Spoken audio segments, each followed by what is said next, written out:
Dalam 4 hari dimulai pada 4 Juli, Badung terus melaporkan kasus COVID-19 meninggal dunia. Bahkan selama 2 hari berturut-turut pada 6 dan 7 Juli, pasien meninggal yang dilaporkan mencapai 2 orang per harinya. Kasus pasien COVID-19 meninggal dunia yang baru tercatat pada Selasa 7 Juli 2020, keduanya merupakan warga Kecamatan Kuta, tepatnya Legian dan Kedonganan.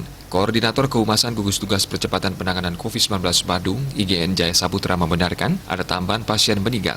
Terkait jenis kelaminnya, keduanya merupakan laki-laki dan sama-sama berusia 61 tahun. Hal membedakan adalah asal dan penyakit penyertanya. Warga meninggal dengan alamat Legian memiliki penyakit penyerta diabetes mellitus, sementara warga meninggal yang beralamat di Kedonganan memiliki penyakit penyerta DM, diabetes mellitus, dan HT, hipertensi.